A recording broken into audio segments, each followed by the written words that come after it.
Welcome to S9 TV news. ముందుగా headlines ఏంటో చూద్దాం. రేవంత్ ప్రభుత్వం పిచ్చోడి చేతిలో రాయిలా మారింది. కేటీఆర్ రేవంత్ రెడ్డి ప్రభుత్వం మా అస్తిత్వం మీద దెబ్బ కొడుతోంది. తలసాని శ్రీనివాస్ యాదవ్ జడ్చర్ల మండలం చిట్టబోయినపల్లిలో IIITకి శంకుస్థాపన చేసిన సీఎం రేవంత్ రెడ్డి. కోడి పందాల్లో జాక్ పాట్ 500కే 2.50 లక్షల విలువ చేసే బుల్లెట్ బండి కైవసం. విశాఖ సింహాద్రి అప్పన్నకొండపై ఘనంగా గోవులకు పూజలు. కులీ కుతుబ్ షా గారు పునాది వేస్తే ఆ తర్వాత విస్తరించే క్రమంలో హైదరాబాద్ విస్తరిస్తూ మరి జంట నగరాలుగా అటు సికింద్రాబాద్ ఇటు హైదరాబాద్గా మరి జోడెద్దుల మాదిరిగా ఒకదాన్ని ఇంకోదాన్ని విరదీయలేకుండా అట్లా అభివృద్ధిలో కానీ అల్టిమేట్గా విస్తరణలో కానీ రెండు నగరాలు భారతదేశంలో అదేవిధంగా ప్రపంచవ్యాప్తంగా కూడా ఇంగ్లీష్లో ట్విన్ సిటీస్ అని అలాగే తెలుగులో జంట నగరాల పేరుతో అందరికీ కూడా ఈ ప్రాంతం గురించి తెలిసిన వాళ్ళందరికీ కూడా సుపరిచితమైన నగరాలు హైదరాబాద్, సికింద్రాబాద్. ఇవాళ ఈ ప్రభుత్వం కాంగ్రెస్ ప్రభుత్వం మేము గతంలో విన్నాం, చిన్నప్పుడు చదువుకునేటప్పుడు తుగ్లక్ అనేవాడు ఒకడు ఉండేటోడు, కొన్ని పిచ్చి పనులు చేసినాడు, ఢిల్లీ నుంచి రాజధానిని తరలించాలనే ప్రయత్నం చేసినాడు అని చెప్పి మేము ఎప్పుడో పుస్తకాల్లో చదువుకునేదే తప్ప ఇవాళ ప్రత్యక్షంగా తుగ్లక్ అంటే ఎట్లా ఉంటుందో, తుగ్లక్ పరిపాలన ఎట్లుంటుందో ఇవాళ మాకు కనబడతా ఉన్నది. ఒక పిచ్చోడి చేతిలో రాయి మాదిరిగా గెలిచిందేమో ప్రజలకి కేసీఆర్ గారి కంటే ఎక్కువ మేలు చేస్తా అని చెప్పి గెలిచినారు. కళ్యాణ లక్ష్మి అంటే కాదు కాదు తులం బంగారం అన్నారు. 10,000 రైతు బంధు అంటే కాదు కాదు 15,000 ఇస్తామన్నారు. ఒక ముసలమ్మకు మాత్రమే పెన్షన్ ఏంది, ఇద్దరికి ఇవ్వాల పెన్షన్, అది కూడా 2,000 కాదు 4,000 ఇస్తామన్నారు. ఇవన్నీ కూడా 100 రోజుల్లోనే చేస్తాము, 6 గ్యారంటీలు 420 హామీలు అని అడ్డగోలు అబద్ధాలు చెప్పి అధికారంలోకి వచ్చారు. మరి అధికారంలోకి వచ్చిన తర్వాత 6 గ్యారంటీలు అటకెక్కించినారు. 420 హామీలు మరి ఏ మూలకు పోయినాయో తెలియదు. కానీ ఇవాళ చేస్తున్నది ఏంది, మొట్టమొదటి పని టీఎస్ను టీజీ అన్నారు, అది జరిగింది. దానివల్ల ఏ జీవితం మారిందో, ఎవరికి ఆనందం కలిగిందో, ఏ పేదవాడికి లాభం కలిగిందో ఇప్పటివరకు తెలియదు. తెలంగాణ తల్లిని తీసేసి కాంగ్రెస్ తల్లిని తీసుకొచ్చి పెట్టినారు. అట్లాగే ఆ తల్లి చేతుల్లో తెలంగాణకు ప్రతీకగా ఉండే బతుకమ్మను తీసి పక్కన వారేసినారు. అసలు తెలంగాణ అస్తిత్వానికే దెబ్బ కొట్టే విధంగా మరి ఆ తల్లి రూపునే మార్చి ఇవాళ ఒక దివాలా తీసిన కళావిహీనంగా ఉన్న కాంగ్రెస్ తల్లిని మన మీద రుద్దే ప్రయత్నం బలవంతంగా ఒకవైపు. ఇంకా విచిత్రం, రాచరిక పోకడలు అంటాడు. ఏమనంటే హైదరాబాద్కి నిషాన్ చార్మినార్, ఆ చార్మినార్ని తీసేస్తా అంటాడు. ఏది, మన తెలంగాణ రాజముద్ర నుండి. కాకతీయ రాజులు, కాకతీయ డైనాసిటీ వారు తెలంగాణకు చేసిన విశేషమైన మేలు మీరు చూడాలి అనుకుంటే మీరు తెలంగాణలోని ఏ జిల్లాకి పోయినా వారు కట్టించిన చెరువులు, వారి ఆధ్వర్యంలో జరిగిన వ్యవసాయ పురోగతి ఇవన్నీ మీకు కనబడతాయి. అట్లాంటి కాకతీయుల కళా ప్రభావానికి, కాకతీయ గొప్పతనానికి వెలుగుగా ఉన్న వరంగల్కు చిహ్నంగా మారుపేరుగా ఉన్న కాకతీయ కళాతోరణాన్ని తీసేస్తారు. ఇట్లా అపసవ్యపు పనులు, దిక్కుమాలిన పనులు, తుగ్లక్ పనులు తప్ప ఈ ముఖ్యమంత్రి గారు చేసిందేమీ లేదు. ఇంకా విచిత్రమైన విషయం ఏమంటే కేసీఆర్ గారి నాయకత్వంలో అధికార వికేంద్రీకరణ జరగాలి అని చెప్పి, ప్రజల దగ్గరికి పాలన పోవాలి. ప్రజాపాలన అంటే నిజమైన నిర్వచనం ప్రజల దగ్గరికి ఎంత సన్నిహితంగా పాలన ఉంటే అంత మంచిదని చెప్పి 10 జిల్లాల తెలంగాణని 33 జిల్లాలు చేసుకున్నాం. కొత్త రెవెన్యూ డివిజన్లు ఏర్పాటు చేసుకున్నాం, కొత్త మున్సిపాలిటీలు, కొత్త మండల కేంద్రాలు, అట్లాగే తాండాలు గ్రామ పంచాయతీలుగా అట్లా కేసీఆర్ గారి నాయకత్వంలో ప్రజల దగ్గరికి పరిపాలన తీసుకొని పోయే ప్రయత్నం చేసినాం. హైదరాబాద్ మహానగరంలో కూడా గతంలో 24 సర్కిళ్ళు ఉంటే గ్రేటర్ హైదరాబాద్ మున్సిపల్ కార్పొరేషన్లో 30 సర్కిళ్లకు పెంచుకున్నాం. గతంలో 4 జోన్లు ఉంటే 6 జోన్లు చేసుకున్నాం. ప్రతి జోనల్ కమిషనర్కి, ప్రతి డిప్యూటీ కమిషనర్కి శాంక్షన్ లిమిట్స్ పెంచుకున్నాం. అంటే ఇవన్నీ చేసుకున్నాం, కానీ హైదరాబాద్ అస్తిత్వాన్ని మాత్రం మేము ముట్టుకోలేదు. హైదరాబాద్ అస్తిత్వాన్ని దెబ్బతీసే ప్రయత్నం చేయలేదు. ఎందుకంటే హైదరాబాద్ అనేది ఒక హైదరాబాద్ ప్రజలకు సంబంధించి కాదు, తెలంగాణ ప్రజలందరికీ గర్వకారణమైన ఒక ఐడెంటిటీ హైదరాబాద్, సికింద్రాబాద్ జంట నగరాలు అంటే మనం చిన్నప్పటి నుంచి వింటున్న మాట. అట్లాంటిది ఇవాళ ఈ తుగ్లక్ ముఖ్యమంత్రి ఆయన తీసుకున్న ఒక నిర్ణయం వల్ల సికింద్రాబాద్కు ఒక ఐడెంటిటీ అనేది లేకుండా, ఒక అస్తిత్వం అనేది లేకుండా సికింద్రాబాద్ని శాశ్వతంగా చరిత్ర పుటలకి మరి పరిమితం చేసే విధంగా ఈ ముఖ్యమంత్రి ఈ ప్రభుత్వం తీసుకున్న ఒక నిర్ణయాన్ని వ్యతిరేకిస్తూ ఒక రాజకీయ పార్టీ కాదు, సికింద్రాబాద్లోని అన్ని వర్గాల ప్రజలు ఒకటై, దానిలో అక్కడ ఉన్న ప్రజాప్రతినిధులంతా మా వాళ్ళు. సికింద్రాబాద్ ఎమ్మెల్యేగా పద్మారావు గారు ఉన్నారు, సనత్ నగర్కి శ్రీనివాస్ యాదవ్ గారు ఉన్నారు, అట్లాగే మరి మా నాయకులందరూ ఎమ్మెల్యేలు ఎమ్మెల్సీలు ఉన్నారు. వారందరినీ కూడా వారు ఆహ్వానించారు. సికింద్రాబాద్కు సంబంధించిన పుర ప్రముఖులు, సికింద్రాబాద్కు సంబంధించిన మరి సికింద్రాబాద్ ప్రేమికులు వారు ఆహ్వానించి సికింద్రాబాద్ అస్తిత్వాన్ని మేము పుట్టిందాడినే మరి ఇక్కడ పుట్టిన బిడ్డలుగా మరి మీరు కదా కాపాడాలి, ఈ ప్రభుత్వం తుగ్లక్ పనులు చేస్తుంటే మీరేం చెయ్యరా అని వారు మీటింగులు పెట్టి పిలిస్తే మేము మా పార్టీగా పోయి చెప్పినాము. ఏం చెప్పాము? ఈ జంట నగరాలు జోడెద్దులు. బట్ అక్కడ చూస్తే బేగంపేట కానీ, మోండా మార్కెట్ కానీ, నార్త్ జోన్ కానీ, గోపాల్పురం కానీ ఇవన్నీ కూడా మల్కాజిగిరి పోలీస్ కమిషనరేట్లో కలిపాడు. ఆల్రెడీ అక్కడ ఫంక్షనింగ్ జరుగుతుంది. ఇది మా అస్తిత్వం, మా ఆత్మగౌరవం అనేది 220 సంవత్సరాల చరిత్ర. మా తల్లిదండ్రుల పేరే మారుస్తామనే విధంగా ప్రవర్తిస్తే ప్రజాస్వామ్యంలో నిరసన చెప్పేటువంటి హక్కు అందరికీ ఉంటుంది. మీరు రాత్రి 10 గంటల 40 నిమిషాలకు మీరు రిజెక్షన్ అని చెప్పి మేము అప్లై చేసింది 5 రోజుల కింద. ఒకవేళ మీరు నిన్ననో మొన్ననో రిజెక్షన్ చేస్తే మేము కోర్టు ద్వారా పర్మిషన్ తీసుకుంటుంటే, ఈరోజు ముఖ్యమంత్రి గారు ఎక్కడన్నా పోతేనేమో అందరిని అరెస్ట్ చేస్తారు ప్రతిపక్ష పార్టీలని. వాళ్ళేమో ఇష్టానుసారం ర్యాలీలు చేసుకోవచ్చు. సెక్రటరేట్ రిస్ట్రిక్టెడ్ ఏరియా, సెక్రటరేట్ ముంగట కూడా ముఖ్యమంత్రి గారు పాదయాత్రలు చేసుకోవచ్చు. కానీ ప్రజాస్వామ్యం లోపల మాకు హక్కు లేనట్టు మా అస్తిత్వం, మా సికింద్రాబాద్ ప్రజలు 220 సంవత్సరాల చరిత్ర ఉన్నటువంటి మా ప్రాంతాన్ని, మా ప్రాంతం పేరు లేకుండా మా అస్తిత్వం మీద దెబ్బ కొట్టినప్పుడు ప్రజాస్వామ్యబద్ధంగా మేము నిరసన చెప్పేటువంటి కార్యక్రమాన్ని ఈరోజు ఏర్పాటు చేసుకున్నాం. మీరు చూస్తే ఒక కర్ఫ్యూని తలపించే విధంగా కొన్ని వేలాది మంది పోలీసులు పెట్టి ఎక్కడదక్కడ అరెస్టుల పర్వం కొనసాగించడం అనేది దుర్మార్గమైనటువంటి చర్య. దీన్ని తీవ్రంగా ఖండించడమే కాకుండా మళ్ళీ ఫస్ట్ వీక్లో కోర్టుకు పోతాం, న్యాయపరంగా పర్మిషన్ తీసుకొని మళ్ళీ ర్యాలీ కంటిన్యూ చేస్తామని చెప్పి నేను ఈ సందర్భంగా తెలియజేస్తూ ఉన్నాను. ఎట్టి పరిస్థితుల్లో మా సికింద్రాబాద్ అస్తిత్వం మీద, జంట నగరాలంటే హైదరాబాద్ సిటీలో ట్యాంక్ బండ్ రైట్ సైడ్ ఏమో హైదరాబాద్, లెఫ్ట్ సైడ్ ఏమో సికింద్రాబాద్. ట్విన్ సిటీస్ అని ఎప్పుడో చరిత్రలో ఉన్నటువంటి పేర్లు. ఒకటి హైదరాబాద్ రెవెన్యూ డివిజన్ ఉంది, రెండోది సికింద్రాబాద్ రెవెన్యూ డివిజన్. ముఖ్యమంత్రి గారేమో మల్కాజిగిరి, సైబరాబాద్, హైదరాబాద్ అని నామకరణం చేసిండు. మీ టీవీలో పేపర్లలో కూడా అవి వచ్చినటువంటిది మీరు చూశారు. మేమేందంటే మా అస్తిత్వం, మాకు ఆ భూమితోని మట్టితో ఉన్నటువంటి సంబంధాలు. ఇప్పుడు మా ఎమ్మెల్యేలు అంబర్పేట కాలేరు వెంకటేష్ గారు, ముషిరాబాద్ ఎమ్మెల్యే గోపాల్ గారు, నేను మా ఇంటి దగ్గరకు వచ్చి అరెస్ట్ చేస్తామంటారు. దేనికి అరెస్ట్ చేస్తాం? దేనికి అరెస్ట్ చేస్తారు?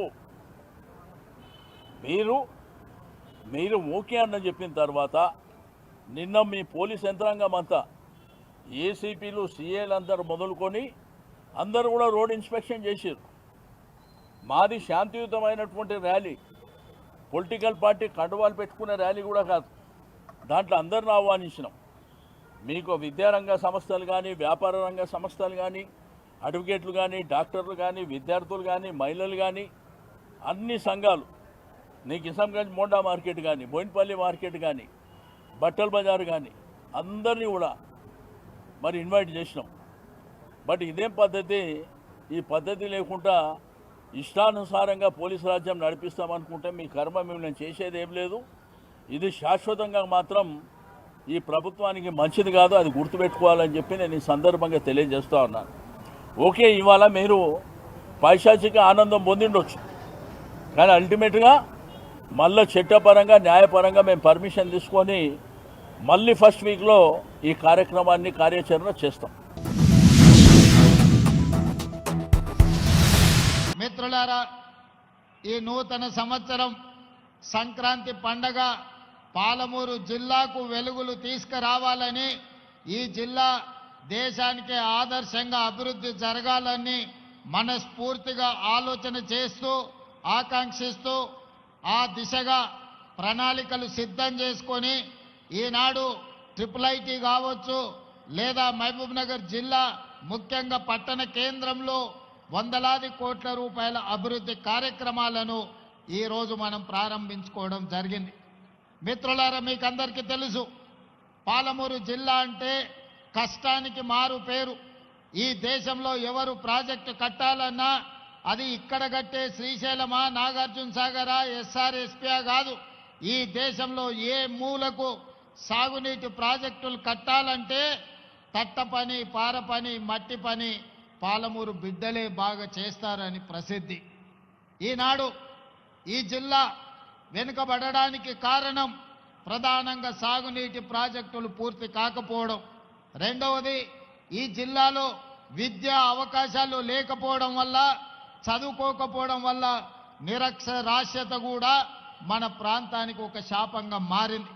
నాకు తెలిసి అర్ణమ్మ గారు చెప్పాలి, దేశంలోనే అత్యధిక వెనుకబడిన మండల కేంద్రంగా గట్టుకు ఈ దేశంలోనే గట్టు మండలం అత్యధిక వెనుకబడిన మండలంగా ఈరోజు గద్వాల ప్రాంతం ఉన్నది.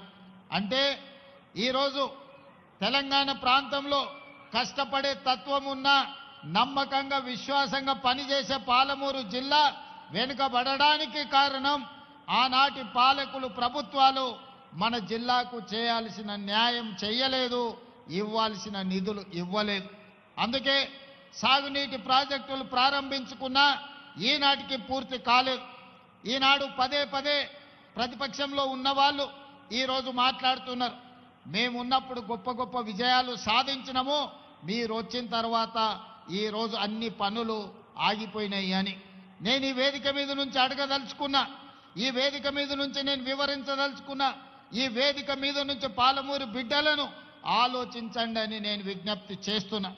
ఈనాడు ఈ జిల్లాలో ప్రధానంగా నిర్మిస్తున్న ప్రాజెక్టులు, ప్రారంభమైన ప్రాజెక్టులు ఏ ఒక్కటైనా గతంలో 10 సంవత్సరాలు పరిపాలన కొనసాగించిన ఆనాటి తెలంగాణ రాష్ట్ర మొట్టమొదటి ముఖ్యమంత్రి గారు ఒక్క కొత్త ప్రాజెక్ట్ అయినా పాలమూరు జిల్లాకు మంజూరు చేసిండా అని నేను సూటిగా సవాలు విసురుతున్నా. ఈనాడు ఈ జిల్లాలో కడుతున్న ప్రాజెక్టులు, నిర్మాణం అర్ధాంతరంగా ఆగిపోయిన ప్రాజెక్టులు భీమా కావచ్చు, నెట్టంపాడు కావచ్చు, కోయిల్ సాగర్ కావచ్చు, జూరాల కావచ్చు, లేకపోతే పాలమూరు రంగారెడ్డి ఎత్తిపోతలు కావచ్చు, కల్వకుర్తి కావచ్చు, ఈరోజు కట్టిన శ్రీశైలం, పూర్తయిన నాగార్జున సాగర్ కావచ్చు. ఏ ఒక్క ప్రాజెక్ట్ అయినా కల్వకుంట్ల చంద్రశేఖరరావు గారు ముఖ్యమంత్రిగా ఉన్నప్పుడు ఈ జిల్లాకు మంజూరు చేసిండా? మీరు ఒక్కసారి ఆలోచన చేయండి. ఈనాడు నేను సూటిగా ఆనాటి ముఖ్యమంత్రి నేను సవాల్ చేయదలుచుకున్నా, మీరు అనుమతులు ఇచ్చిన ప్రాజెక్టు కానీ మీరు మంజూరు చేసిన ప్రాజెక్టు ఈ జిల్లాలో ఒక్కటైనా ఉందా మీరు చూపించండి. పాలమూరు రంగారెడ్డి ఎత్తిపోతల గురించి పదే పదే మాట్లాడుతున్నావు కదా, మొన్నటి శాసనసభలో పూర్తి వివరాలను బయటపెట్టిన. మొట్టమొదటిసారి విఠల్ రావు గారి ప్రాజెక్టు గురించి డాక్టర్ వైఎస్ రాజశేఖర రెడ్డి గారికి విజ్ఞప్తి చేసిండ్రు. ఆ తర్వాత రాజశేఖర రెడ్డి గారి మరణంతో ఆగిపోయిన పాలమూరు రంగారెడ్డి డికే అరుణ గారు మంత్రిగా ఉన్నప్పుడు కిరణ్ కుమార్ రెడ్డి గారికి తీసుకెళ్లి ఎన్ఎం శ్రీనివాసరెడ్డి లాంటి శాసనసభ్యులు సంతకం చేసి ఆనాడు ఉమ్మడి రాష్ట్రంలో పాలమూరు జిల్లాకు పాలమూరు రంగారెడ్డి ఎత్తిపోతల పథకాన్ని 2013లో మంజూరు చేయించడం జరిగింది. మరి తెలంగాణ రాష్ట్రం వచ్చిన తర్వాత పూర్తి చేయాల్సిన ప్రాజెక్టులు 10 సంవత్సరాలు ఎందుకు పూర్తి చేయలేదు అని చెప్పి ఈరోజు నేను వారిని అడగదలుచుకున్నా. ఈరోజు మా గురించి మాట్లాడుతున్నావు కదా, పాలమూరు రంగారెడ్డి ఎత్తిపోతల పథకానికి 25,000 కోట్ల రూపాయలు కాంట్రాక్టర్లకు బిల్లులు ఇచ్చినవు తప్ప ఉద్దండాపూర్ భూసేకరణకు ఈరోజు ఎందుకు రైతులకు నష్టపరిహారం ఇవ్వలేదు అని నేను. మచిలీపట్నం మంగినపూడి బీచ్ రోడ్లోని ఓ బరిలో నిర్వాహకులు లక్కీ డ్రా తీశారు. ఒక్కొక్క కూపన్ను 500 రూపాయలకు విక్రయించారు. 3 రోజుల పాటు విక్రయించిన కూపన్లను చివరి రోజు పందాలు ముగిసిన తర్వాత లక్కీ డ్రా తీశారు నిర్వాహకులు. లక్కీ డ్రాలో బుల్లెట్ బండిని ఆకుల సతీష్ అనే వ్యక్తి కైవసం చేసుకున్నారు. సెకండ్ లక్కీ డ్రా విజేతకు డబుల్ డోర్ ఫ్రిడ్జ్ అందజేశారు. మొత్తం 5 లక్కీ డ్రా విజేతలకు బహుమతులను అందజేశారు. ఒకటి వెరీ గుడ్. 5కి ఇచ్చే పెద్దానికి. ఓకే నిజం. 4వ ప్రైజ్ అండి కే ప్రశాంతి 406 అండి.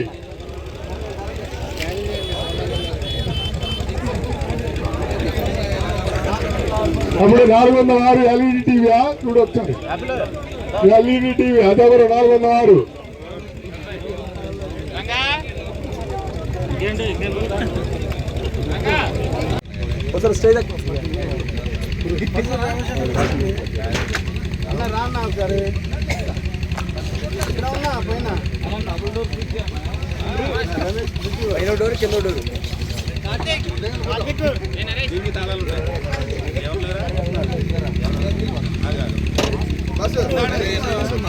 తీసే వీడియో తీసి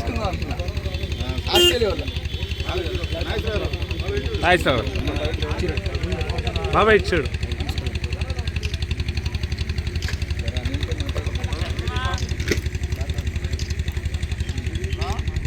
చెప్తా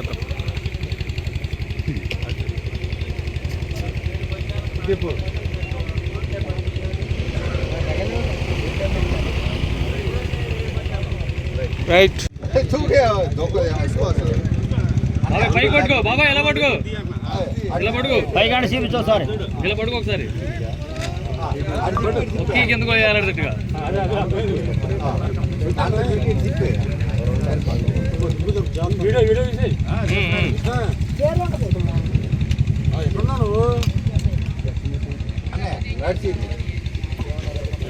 బాబాయ్